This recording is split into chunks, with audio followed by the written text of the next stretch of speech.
As somebody who grew up there, I can tell you without question that anything that comes out of the state of Massachusetts is either mind-bogglingly genius or absolutely insane, and the story of the battleship named after it was both. The ship was genius for having more guns and armor in the same weight as her predecessor, and guns so efficient the famous Iowa-class battleships were intentionally weakened to match them. But the insanity would come from the people that fought for her. Whether it was her officers being gangsters by fighting through a battleship duel fully exposed, or the people that saved her from the scrapyard going from ship out of luck to ship in hand in just 10 months, every second of its history is a roller coaster, so buckle up because we're getting on.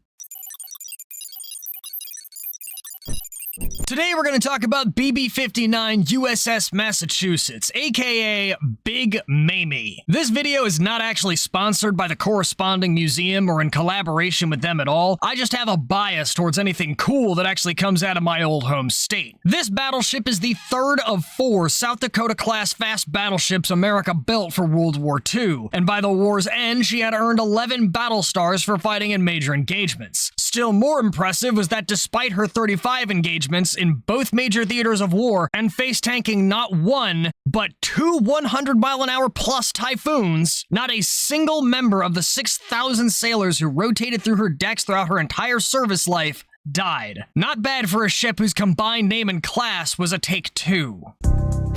The South Dakota-class battleships that the Massachusetts was a part of were not actually the first ships to bear that class name. That title belongs to the 1920 South Dakota-class battleships, which I bring up not because they were related, but for historical context. If anything, the 1920 South Dakota-class was most related to the Montana-class battleships. You know, the ones we were thinking about building to be more powerful than the Iowa-class battleships. Wait, is that a real thing? The original South Dakotas, or SODACs, were massive 43,200-ton battleships with an intended top speed of 23 knots, which honestly isn't the fastest ship out there. But what she may or may not have had in speed, she doubled down on in firepower. The 1920 SODACs would have had 4 triple-gun turrets of 16-inch 50-caliber guns, or 16 inches in diameter with a barrel length equal to 50 times the caliber of the shell. Basically, think of the Iowas with an extra main turret on the back in the 1920s, and you'd have the original South Dakotas.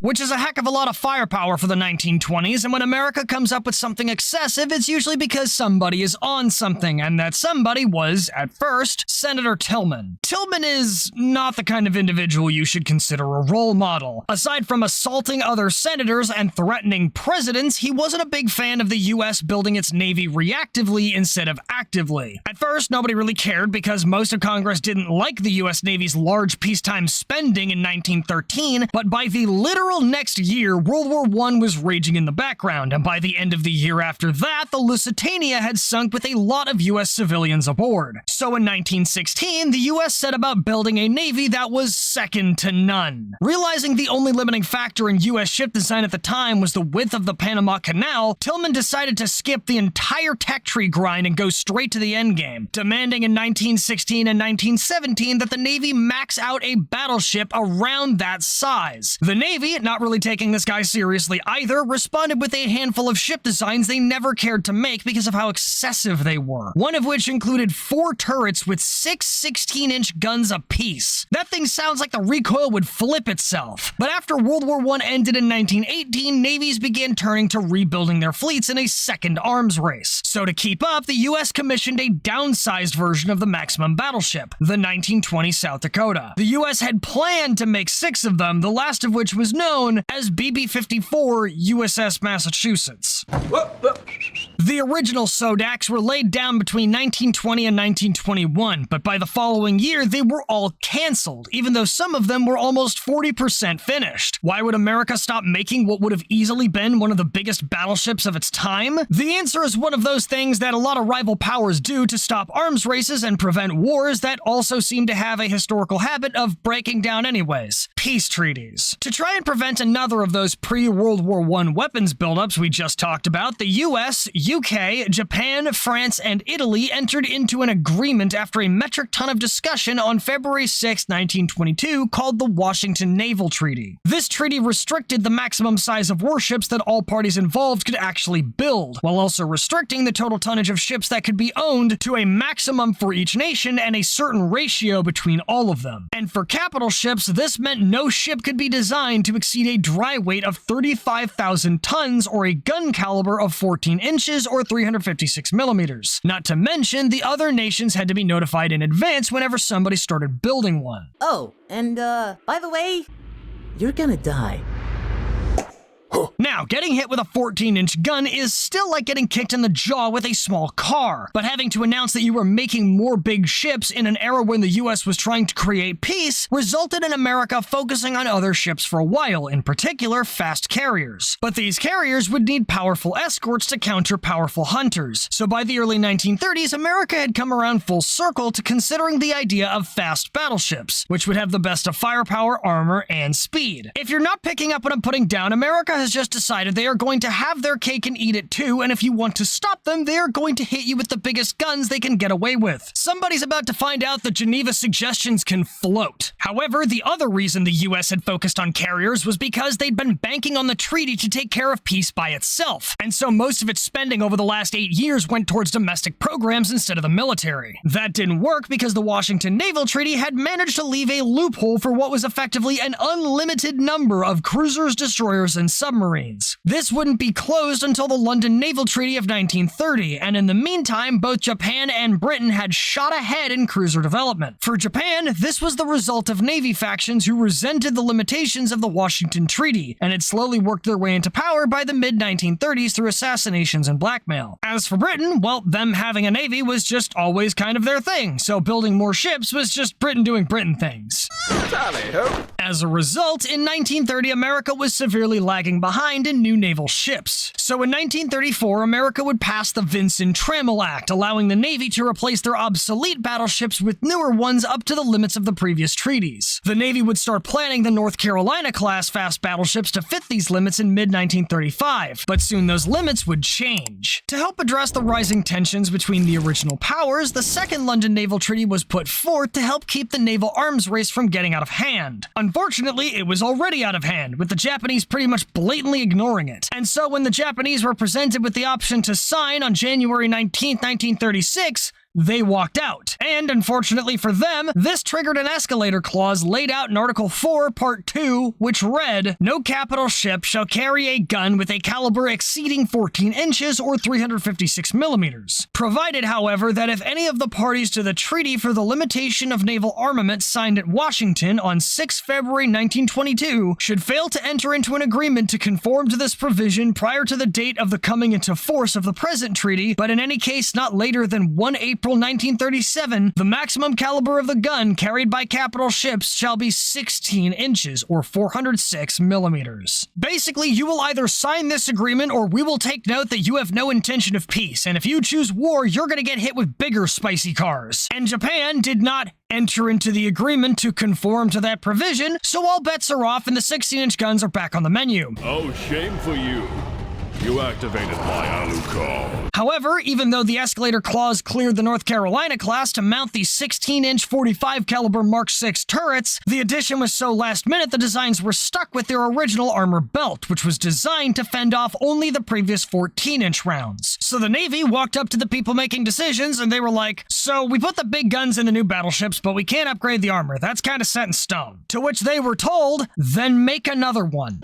Well, that sounds reasonable. So the Navy would lay out the plans for the second South Dakota class. However, that would kind of turn out to be a problem because the government wanted the same treaty-compliant displacement of 35,000 tons that the North Carolina class had, but with the 16-inch guns, armor against 16-inch guns, and more AA guns. Basically, America's gonna have to pull together and distill down some good old US-style magic and cast Create Battleship with the powers of 1,000 years. The result was a short and stout warship that doesn't have a lot of room outdoors because it's busy having all that space being taken up by the prime currency of American language. Guns. Lots of guns. what? The contracts for each ship were competed for separately, and the bid for building the third South Dakota, the USS Massachusetts, would be very appropriately won by the Bethlehem Steel Company's Four River Shipyard in Quincy, Massachusetts. More than 3,500 plans were drawn up, on paper, by hand, no computers mind you, to produce this new ship. The keel, or backbone of the ship, was laid down on July 20th, 1939, and after only 26 months, she was launched on September 23rd, 1941. Halfway through her 6 months of outfitting and sea trials, the attack on Pearl Harbor happened on December 7th, 1941, the U.S. enters the chat, and by April of 1942, the Boston Naval Yard has a new battleship to start typing out death sentences to the enemy with. She would be officially commissioned on May 12th, 1942, with her first captain, that being Captain Francis Whiting, saying at the ceremony, "We will show the world how the Massachusetts can take it and how she can dish it out."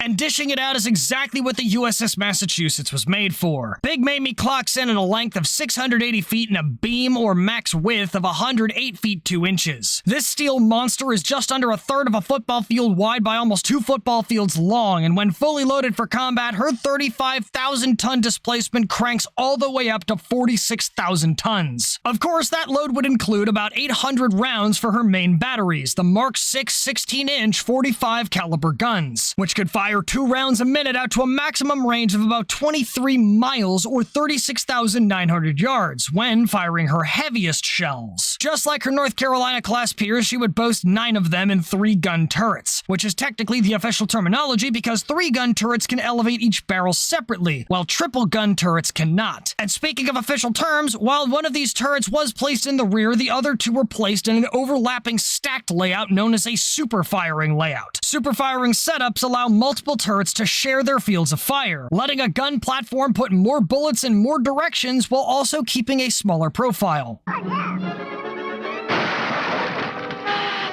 These guns originally fired 2,240-pound Mark V armor-piercing spicy corvettes with high explosive filler, but she would later get the HC or high-capacity explosive compact cars for shore bombardments, and after the Iowa-class battleships arrived, she would also equip their Mark VIII armor-piercing sedans. The Mark VIII shells in particular were called super-heavy shells due to being made of heavier materials with extra mass stacked onto the front to increase the shell weight to 2,700 pounds. Why would the Navy want to increase the weight of the shell? Because America realized that you don't need a ton of high explosives to put a hole in the other guy's boat. You just need a rock big enough for whatever part of the boat it hits to trip its survival instincts. Because that chunk of metal is getting out of the rock's way whether the rest of the boat is coming with it or not. This translated to American guns having an advantage in armor penetration over their rivals at comparable ranges, at the cost of maximum range, because the extra weight made the shell slower. However, that speed was also lowered because of the shorter guns. The 45 caliber barrels compared to the Iowa's Mark 7 50 caliber guns produced a lower muzzle velocity, and while that reduces the range again, the benefit is that the Mark 6s had to be elevated higher for comparable ranges. This resulted in a higher and more arcing trajectory that was much more likely to penetrate the thinner deck armor than the thicker side armor, often known as plunging fire. Since American shells also relied more on raw penetration than explosives, dropping the shells in from a steep angle was a lot more likely to cause the shell to go through the thin deck and then out the bottom below the waterline, causing massive amounts of flooding in the process. Because water is only good for a ship when it stays on the outside. If you're not catching my drift here, I'm telling you that the Mark 6 guns are exclusively for trick shots. They specialize in firing half-core passes with weighted balls to literally slam dunk the enemy warship.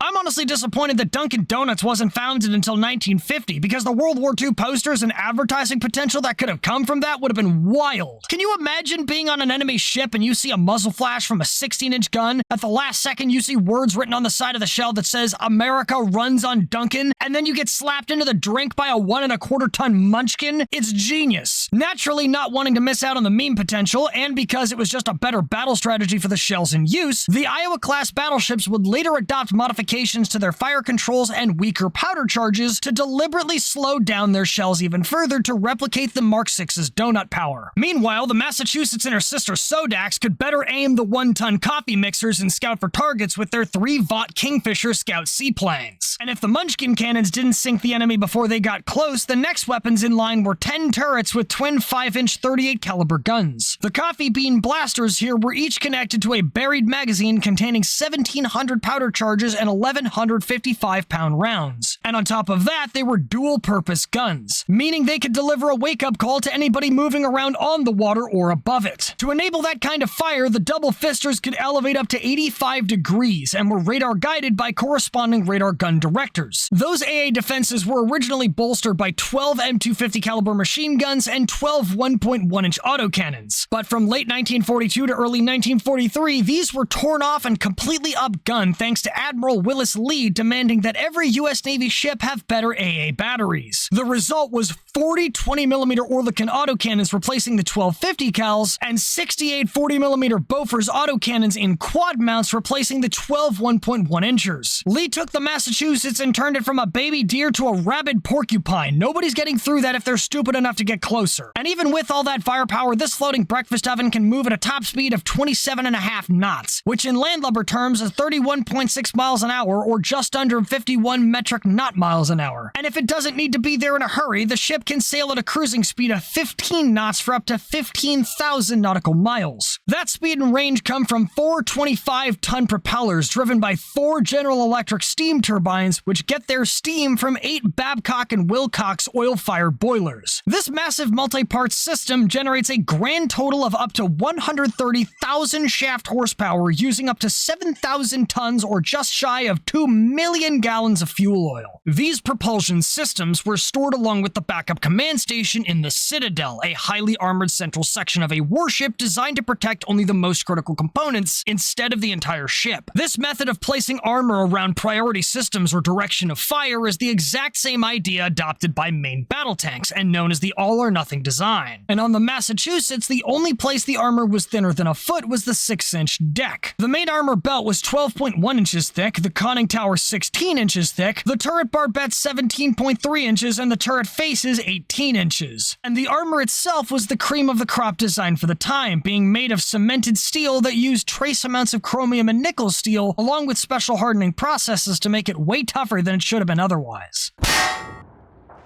But it wasn't flawless, and after testing the torpedo belt armor, it was found to be insufficient for protecting against Japanese torpedoes. And worse yet, there was also a weak spot near one of the engine rooms that, if struck, probably would have one-tapped the entire ship. Thankfully, that hit never came to pass in her history of combat.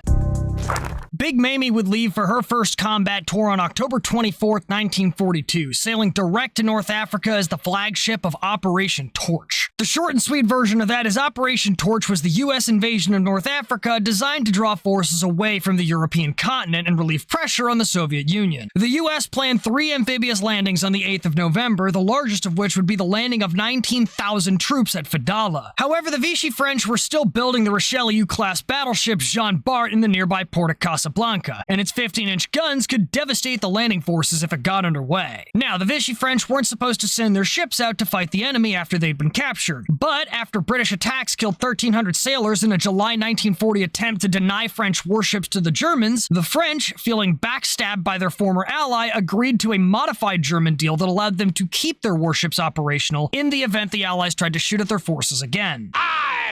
Fart in your general direction. And the US is about to shoot at their forces in Africa. Translation, the Jean Bart might be a problem. So on November 8th, the day of the landings, the Navy sent the Operation flagship USS Massachusetts along with the heavy cruisers USS Wichita and USS Tuscaloosa under the command of Admiral Robert Giffen to deprive the enemy of nice things. And Captain Whiting also had full confidence in his crew's ability to do just that. On the day before the attack, he gave a short speech to the ship's crew. We commissioned the Massachusetts only 6 months ago. Never have I seen a more responsive and hard-working ship's company than this one. You have met every demand I have made. We have the finest ship's spirit possible. We are ready. If it becomes our duty to open fire tomorrow, never forget the motto of the Commonwealth of Massachusetts, whose name we proudly bear. That motto is, Anse petit placidam sub liberate quietem. With the sword she seeks peace under liberty. If we wield the sword, do so with all the strength in this mighty ship to destroy quickly and completely. Translation. And so on the 8th of November 1942, the task force sailed into that harbor early in the morning. At 7 a.m., the Tuscaloosa radioed in that one of its scout planes was being fired on by a French aircraft after noticing a pair of submarines. The cruiser would shoot the plane down, at which point those three ships were then noticed by the L. Hank Shore Battery, which opened fire on the Massachusetts first and actually got pretty close with her first salvo. Whether the task force knew it or not, though, the Jean Bart only had one operational turret, but that turret still packed 4 15-inch guns, and those guns would open fire on the cruisers, but land within a couple hundred yards of Big Mamie. 4 minutes after the Tuscaloosa had opened up on the French aircraft, the USS Massachusetts would receive a radio code. Play ball. This radio command cleared her to engage, and the Massachusetts would fire the first 16-inch shells in anger of World War II. Over the next 16 minutes, she would fire 9 main battery salvos, 81 rounds, but only strike the Jean Bart 5 times. The first shell landed in an empty powder magazine, which is probably the only reason it wasn't also the last hit. One of them hit the funnel and passed through the rest of the ship, and the last shell actually ricocheted off the main gun and landed in the city without exploding. But even without penetrating, the kinetic force of impact alone jammed the turret's drive mechanism and knocked it out for the next 8 hours. The tables turn. Don't bother me when I'm shopping. Later that day at 9:55, she reported a fatal hit on the destroyer Milan, and at 10:35, she was believed to have landed a hit on the already sinking Bolognese. However, she would not go unscathed, as at 10 o'clock, she would take one plunging fire hit from L. Hank's 8-inch shore battery that landed in a compartment with no injuries. Then, after narrowly dodging a torpedo volley from 1,000 yards by turning between shots 3 and 4, missing number 4 by 15 feet, she elected to withdraw at about 11 a.m. after firing most of her 16-inch shells to reserve what was left for the possible event of the Jean Bart's sister ship showing up, the class named Richelieu. However, the Massachusetts had some faulty fuses on her shells, meaning that the explosive filler in her armor-piercing rounds didn't go off. This limited her actual damage to the Jean Bart. As a result, the French battleship would be repaired, and it would go on to open fire again a few days later before being crippled by aircraft from the USS Ranger. In addition to the Jean Bart, one light cruiser was grounded and burnt out. 4 destroyers, 7 submarines, and countless transport vessels were sunk, and almost everything that wasn't waterlogged had a hole in it. But to the French's credit, or maybe to their discredit considering the side they were effectively fighting on, no French fighter would ever surrender or run away in the several days of fighting. It took a direct order from high up in the Vichy government to get them to stop fighting before a ceasefire was signed on the 12th of November. However, this event would not only mark the Massachusetts' first time in combat, it would also create a very particular debate. Back in November of 2021, the Battleship Massachusetts Museum Facebook page posted that Big Mamie had taken a pair of records during the fight in Casablanca. New documents from the National Archives reportedly indicated that Big Mamie had scored her hits on the Jean Bart from as far away as 29,000 yards, and that she had hit the destroyer Milan at 28,000 yards. Using the sources cited by historian Vincent O'Hara in his book Torch corroborating this claim, and the fact that translated French battle damage assessments found fragments from 16-inch shells aboard the Milan, the museum post claimed that this gave the Massachusetts the records of both the longest shot ever against a battleship by a battleship and the longest shot against a moving target by a battleship, which means she would have scored the first and second longest battleship shots ever and beat out the 26,000-plus yard shots made by the British HMS Warspite and the German KM Scharnhorst. How's that even possible? This story is hotly contested by some of the other nerds and armchair warfare historians out there claiming inconsistent records or bad charts or early rangefinders or this, that, and the other thing. And to be honest, I also doubt the validity of these ranges, but not because of the records I haven't seen or the charts I haven't looked at. The thing that sticks out to me is that the 8-inch shell the Massachusetts was hit by landed within 5 minutes of shutting down the Milan, and similarly was estimated at a hit range of about 28,000 yards. And to me, who understood nothing about naval cannons and ranges when I started researching this video, that seemed like a full-court shot for an 8-inch gun, and another post by the museum indicated as such. And because this felt so unreal to me, I decided to go full gun nut to check the numbers on the possible guns before whipping out the dreaded M word to take a closer look for myself. Math.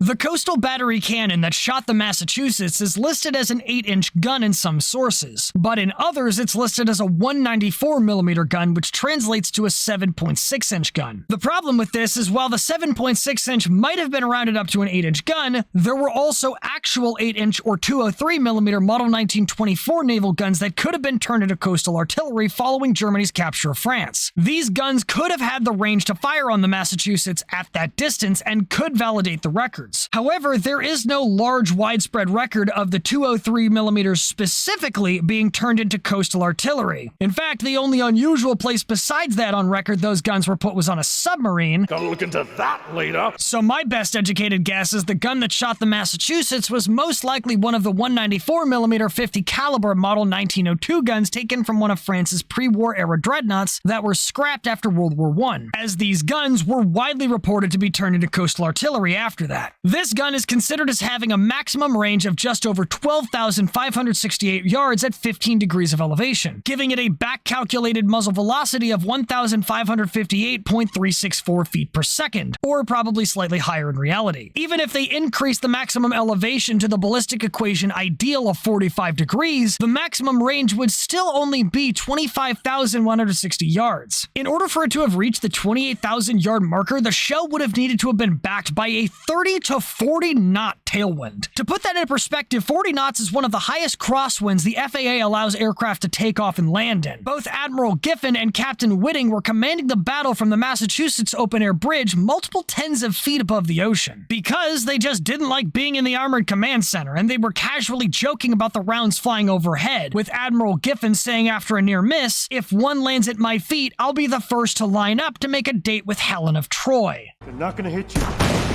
But here's the thing, if the wind was moving fast enough to rocket boost a shell another 3,000 yards, they wouldn't have been able to hear a thing. Captain Whiting probably would have responded with something like, "What?" But none of the accounts say anything about high winds during the fight, and it wasn't noted that France had anything larger than 8-inch guns in the area. There are some sources that somehow translated 8 inches to the 240mm 50 caliber or 9.5-inch Model 1902 guns, which were also widely scrapped into coastal artillery, but their max range at 45 degrees was still only about 26,000 yards, leaving them in the same boat, pun intended, as the 8-inch guns. So even though Big Mamie would have had to have taken a hit at near the longer end of the coastal battery's range to receive a plunging fire hit, it's highly unlikely the French had a coastal artillery gun of around 8 inches in caliber that could have reached 28,000 yards to hit Big Mamie in that battle's weather. And since that would leave her in a significantly different position, it is consequently highly unlikely that she had struck the Milan at a similar range only 5 minutes prior. But regardless of whether or not she did break any records, the war would go on. After the Vichy French signed their ceasefire agreement with the US, she would make for Boston Naval Yard to resupply, something having only 14 rounds left out of 800 she started with.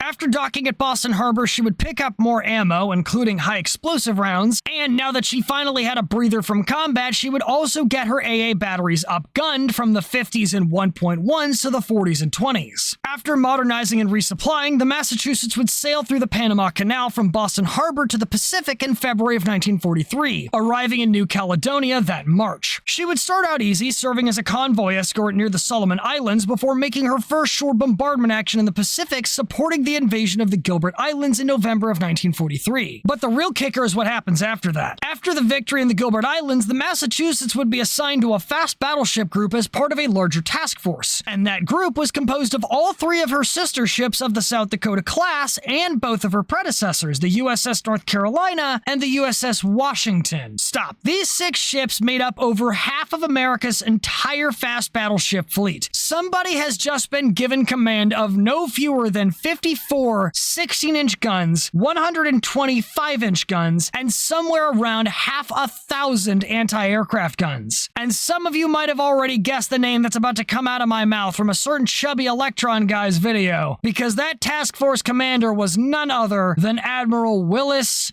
Ching Lee.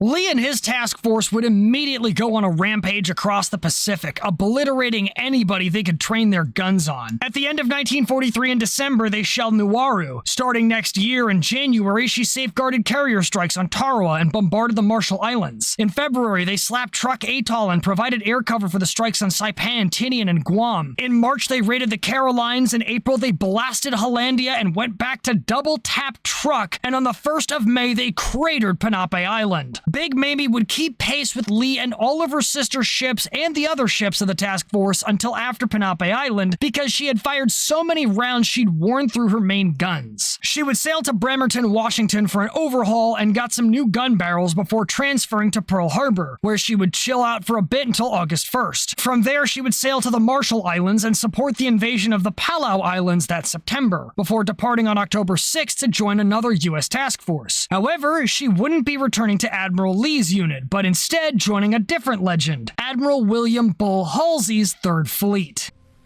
Oh, the Sacred Hall of Warriors. Specifically, she would join the striking element of the 3rd Fleet, that being Task Force 38, where she would support the Battle of Leyte Gulf by running interference on enemy strike aircraft using diversionary raids on Okinawa and Formosa, before striking Manila in the Philippines on December 14th to support MacArthur's landing force. However, by December 17th, most of the ships were low on fuel and supplies, and they needed to be ready to support future operations. So they set up a rendezvous point 400 miles east to meet up with a tender and logistics fleet. Seems simple enough. Now, at the time, meteorology was still really underdeveloped, and the US relied heavily on predictions from local ground stations, which weren't anywhere near them. So when the meteorologist, or aerologist as they called them then, picked up a weather disturbance at about 450 miles away in that direction aboard the flagship USS New Jersey, nobody really thought much of it. They pushed up to the rendezvous point, but the weather was already starting to get bad, and the waves were tossing ships pretty much all over the sea. Probably the first indicator that things weren't going to go well happened when the fleet oiler USS Manatee's fuel line broke when it was topping off the destroyer USS Maddox. Yes, the same ship that thought it got shot at by torpedoes off the coast of Vietnam and was used as an excuse to get us into the Vietnam War. Never letting the boy live this one down. More and more resupply operations were called off over the next few hours until noon, when Halsey called off the entire attempt and set up a second rendezvous the next morning to the northwest. What Halsey didn't realize, however, was that the actual storm wasn't 450 miles away, but 120 miles. And it wasn't just any storm, but Typhoon Cobra, and due to the path of travel and Halsey's not wanting to leave the AO, he had, without realizing it, put his entire fleet directly in the Typhoon's path. But they did receive some information about the incoming storm in advance, and so Halsey changed to a third rendezvous point, trying to break away from the storm, but with little success. When he realized he wouldn't make it in time, he changed it again to a fourth point. They made it to the fourth point, but it was still too rough, so Halsey canceled it again and ordered everyone to steam south.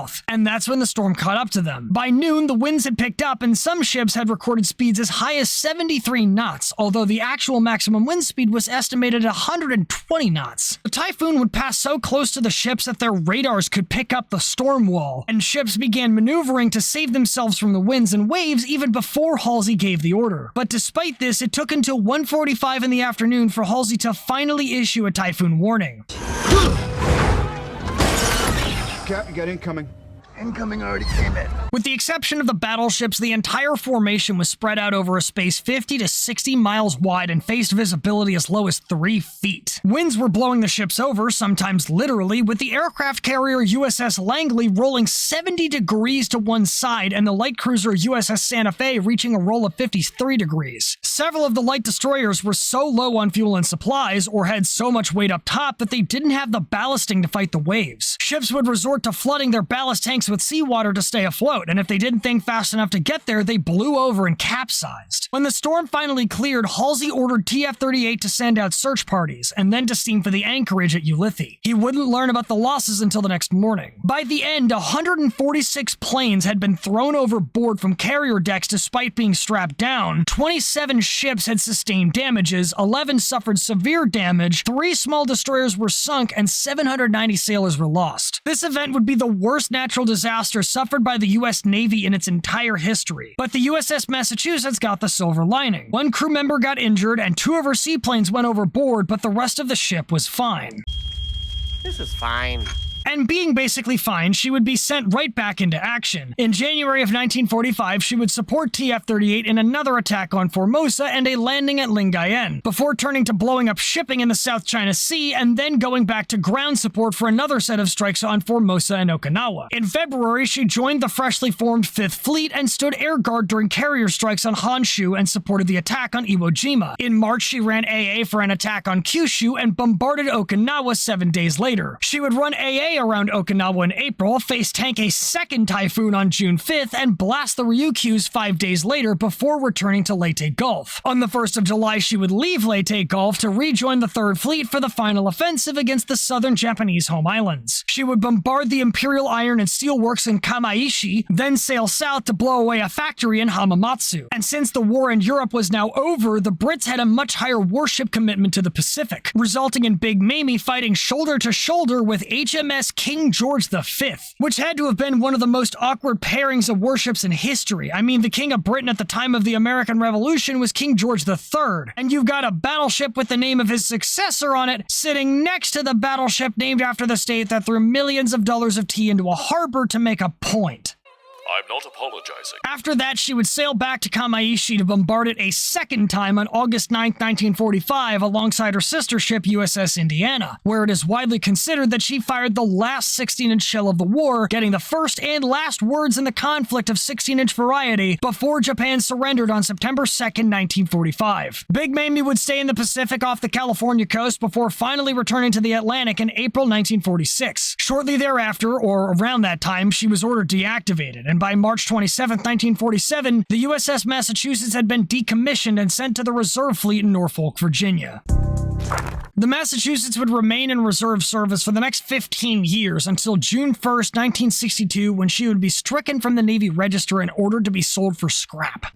No, God! Upon hearing this announcement, the Battleship Massachusetts Crew Members Association sprang into action. The BMCMA was a group of former crew members that had held reunions every year since 1945, led by the chaplain's yeoman, Edward Palmer, and they had been pushing to try and get their old ship based in Massachusetts when it retired since the war ended. But with the ship's life on the line, they doubled down on their efforts. And one of the people that joined in on the process was Navy Reserve Lieutenant and local insurance businessman Joseph Fiedelberg. Fiedelberg's first thought for a good place to save the ship would be Boston Harbor, being one of the only 2 deepwater ports in the state of Massachusetts that could house it. However, while the Boston Redevelopment Authority was on board with it, the Massachusetts Port Authority was not, which seems like a really stupid line of thinking. Like, do you want another shipping lane open, or do you want a battleship museum? Yeah, sure, the shipping lane probably makes more money, but let's be honest here, the battleship... That's severely cool. The next place they came up with to put the ship was Newburyport, but this was a terrible idea. Between the shallow depth and the high-tension wires around the Merrimack River, there was basically no way under the sun they'd actually get the ship in there. And it took people like Strafford Morse, a restoration engineer who had worked on the USS Texas, to convince the team to look elsewhere. Elsewhere turned out to be in the next state over, and in June of 1964, the BMCMA would turn to Providence, the capital city of Rhode Island. I'm guessing they were preferring capital cities to choose areas with high traffic volume volumes that would generate the most money for the museum's upkeep, but it also had an active port, and it just didn't make a lot of sense for a ship named the Massachusetts to be dropped in the capital of Rhode Island. So they refused and poked them in the direction of another place. That place was the other deepwater port in Massachusetts, Fall River. So in July of 1964, the group approached the mayor of Fall River, Roland Damaris, who pointed them towards Bill Torpey, the head of the state pier. Torpey was all like,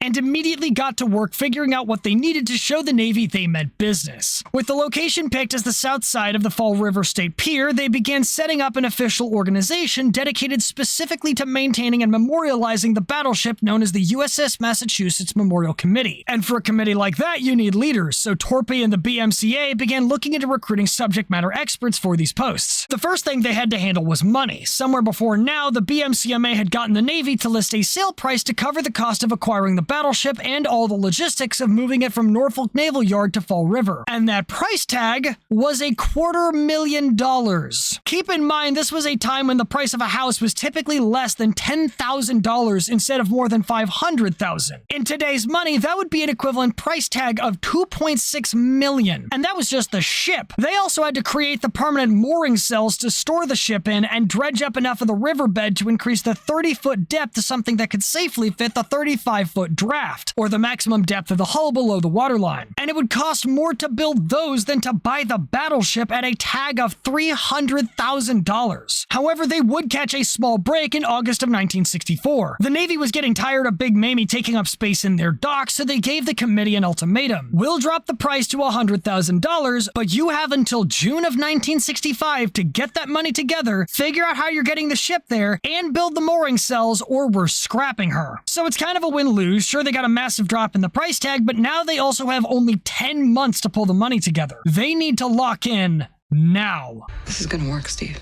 I know it is, because I don't know what I'm gonna do if it doesn't. So they started by going to a banker by the name of John Brayton, who was the first vice president of the BMC Durfee Trust Bank. Torpey invites him to be the treasurer of the Memorial Committee. He agrees, and then they would set up a fundraising meeting to determine how they were going to buy a battleship. 100 people showed up, and they decided on a two-pronged approach. Joseph Fiedelberg would go on a fundraising campaign to gather money from various businesses, while Torpey would focus the remaining efforts on the state's schools. And the school fundraising plan was actually awesome. It basically called on kids to join the Massachusetts Navy to donate, and in exchange for reaching certain donation thresholds, they would be given a card assigning them an honorary rank that gave them a certain number of free visits to the museum once it was open. Donating 25 cents made you a second-class petty officer with 2 free visits, 50 cents made you a first-class petty officer with 4 visits, and at $1 you got 8 visits and the rank of chief petty officer. Pause for a second, why couldn't I have gotten a fundraiser like this in school? I was out in middle and high school raising money for school trips and proms, selling popcorn and candy bars, and I'm gonna be honest, I didn't do much. I was too scared of strangers to go knocking door to door and ask some random person I never met before if they wanted yet another candy bar. I mean, in hindsight, I probably would have done great because I'd be shaking head to toe and people probably would have bought a candy bar to pity me and tell me to breathe. But if you told me that I was fundraising a battleship, I'd have gone full Superman and knocked on every door in the city. Heck, I'd have probably gone to local military bases outside the city and walked up to every grunt I could find and been like, hey guys, you want to help buy a battleship? I am willing to bet the answer would have been almost universally yes. And the ranks on your contributions, can you imagine the smack talk that came from that? It would be palpable. Someone would call you a nerd and you'd turn around and be like, I'm sorry, I can't hear you over the sound of my chief petty officer rank, second-class petty officer.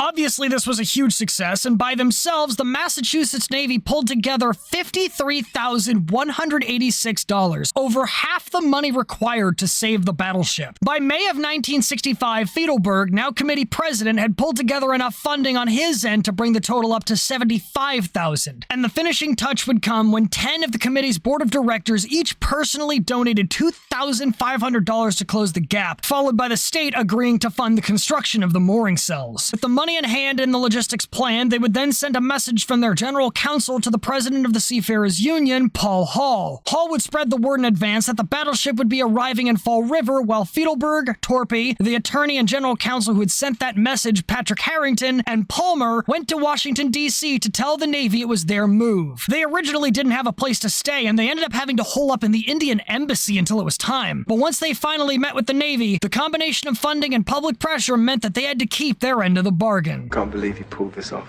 On June 8, 1965, ownership of Big Mamie was officially transferred to the USS Massachusetts Memorial Committee, and 4 days later it made its way to Battleship Cove to the tune of over 500,000 people lining the shores of Narragansett Bay and the riverbanks of the Taunton River, cheering it the whole way on the last leg of its final journey. It was in horrible condition, and the wooden deck was largely deteriorated, but she was here, and that was a high side better than a scrapyard. The Battleship Memorial was dedicated on August 8th, and 6 days later she was also commemorated as the official World War II memorial for the state. The Massachusetts would make one last sacrifice for her fellow battleships, including her old friend the New Jersey, when the Iowa-class battleships underwent their revitalization in the 1980s. In order to replace some of their parts, some 5,000 tons of equipment was removed from Big Mamie and the USS South Dakota, but unfortunately some of the equipment taken wasn't compatible, and it ended up just getting tossed. Around the same time in 1986, the USS Massachusetts was added as a National Historic Landmark to the National Register of Historic Places. She would get one last overhaul starting in October 1998, a 6-month, $8 million process that saw her dry docked for the first time in 46 years. And after its completion in March the next year, Fiedelberg commented in an interview that his only worry was the ever-increasing cost of maintenance. He predicted that the next time the ship would have to be overhauled would be in about 50 years, and estimated a cost of around $25 million for the process. Although, given inflation rates lately, it's probably going to be worse. And because of that, while I do have more pictures of the battleship, I didn't want to use them today. I want people to actually go visit the museum, because the tourism money the ship brings in and any donations they receive are the only income streams the museum gets. There is no annual government funding. I got to go again recently, and that museum has a lot more stuff in there and stories to tell than I could even begin to touch on in this video. You really do have to go see it for yourself. But if you can't visit and you still want to support the museum, and you feel able to, you can join the Massachusetts Navy via the museum's donation link in the upper corner of your screen and in the description below. And again, I'm not sponsored or collaborating with them. I'm just biased towards stuff like this. Museums like these are the best reminder of the wars our homes have survived and why we should do everything in our power to avoid doing it again. And if we really do have no other choice, then remember the motto Captain Whiting recited before the Battle of Casablanca. Anse petite placidam sub liberate quietem. With the sword she seeks peace under liberty. If we must fight, then let us do so decisively and so completely that we never have to do it again. Thank you for watching. We got merch and other links in the description, and if you like what you saw, please consider checking out some of my other videos. You might like what you find. Until next time, dismissed.